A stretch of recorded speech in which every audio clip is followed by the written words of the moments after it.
Hello everyone. For the second speaker and Skype speaker is my dear friend Max Mathews, and probably all of our dear friend. Max is here from his studio in San Francisco, and he's going to talk about his work and early work on the Bohlen-Pierce scale and the work of John Pierce as well. So hello Max, welcome. Okay, is that the signal for me to go, Richard? It is, and you're here, and we hear you very clearly. Oh, well, that's wonderful. Well, it's a great pleasure to be here, and the communication is really fantastic. I could see a number of things from Heinz, and I hope you can see things from me. So, John Pierce got interested in the Bohlen-Pierce scale about a decade later than Heinz. And he got interested from some work that Linda Roberts and I did on the intonational sensitivity for non-traditional chords, i.e. 3-5-7 triad, which of course is the principal chord in the scale.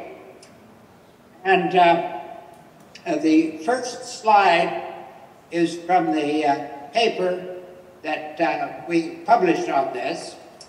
And we wanted to find out if naive listeners who had never heard this chord before, and of course the world was full of naive listeners at that time, we wanted to find out if they could tell whether the chord was in tune or not in tune.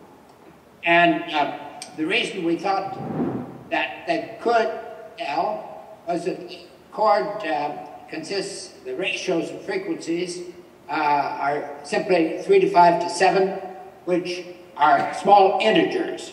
They're, of course, different integers than the normal triad, the 4-5-6 triad.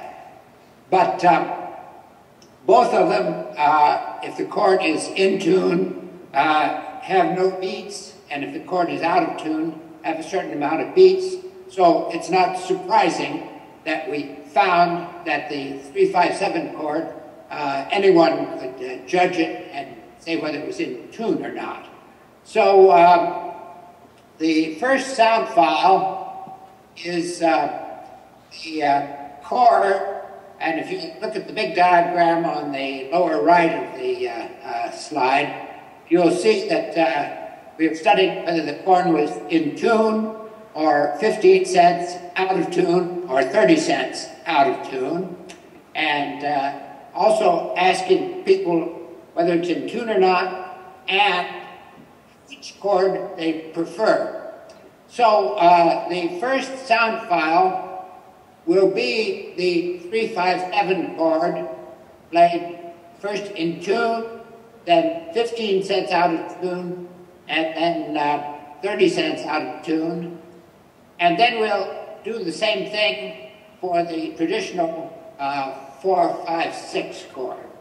So, Richard, if you would play the first sound file.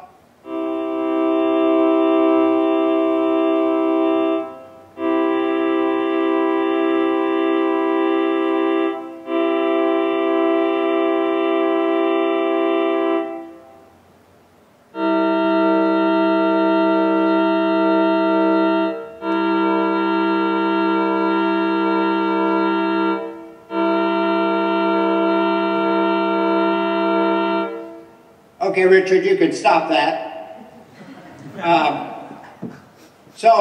Incidentally, that is the original sound file that we used that has been preserved. So you're listening to the sounds that we worked on in about 1980 or 82. And I think you can all judge the fact that it's easy to tell. Now, if you go back and look at the slide on the picture on the lower right, we found what we thought was an interesting thing, and that was that there were two different groups of listeners with different preferences for what they preferred. We called one group the pure group because they preferred the chord exactly in tune, the just chord in tune. And the other group we called the rich group because they preferred the chord slightly out of tune. It had more interesting variations due to the beats. So in many ways, I thought that was the most important result of this particular work, which was published in 1984. Now, in 1984, I was at Bell Labs, and Linda Roberts was working with me there. She's a audio psychologist. John Pierce had moved to Caltech, but shortly thereafter, he moved to Stanford at Karma, and when we played our results for him, he got very interested, and he said, well, now, I'm going to add a fourth note in this chord, make it a tetrachord, and the frequencies will be 3, 5, 7, and 9. So that really got it halfway into the Bohlen-Pierce scale. Then the other halfway, or maybe the other third of the way, was to devise a tempered scale, which would be a close approximation to the just scale, could be based on this 3, 5, 7, 9 form. Now, the scale for us is very interesting because it had intonational properties of the intonation that you heard, but yet none of the pitches, except one or two, the tonic we call it, fall on the traditional diatonic scale. All the others are in between, on the cracks of the piano keyboard.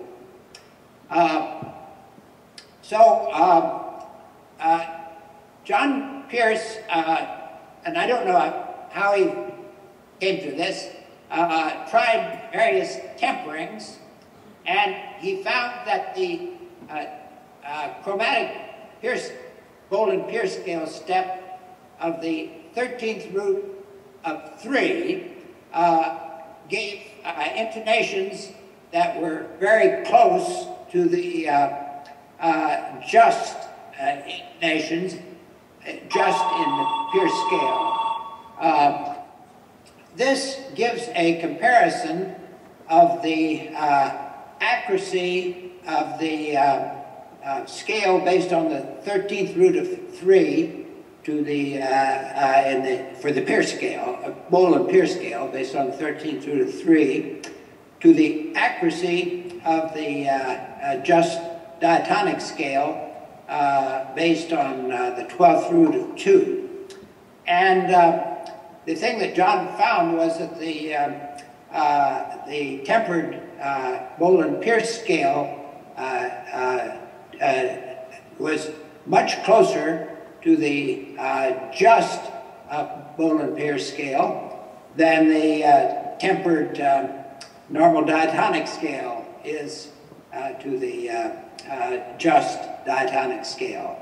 The diatonic intervals are shown at the bottom, and they get up to 15 cents difference, and the Bohlen-Pierce scale, the tempered scale, maximum difference is 6 cents.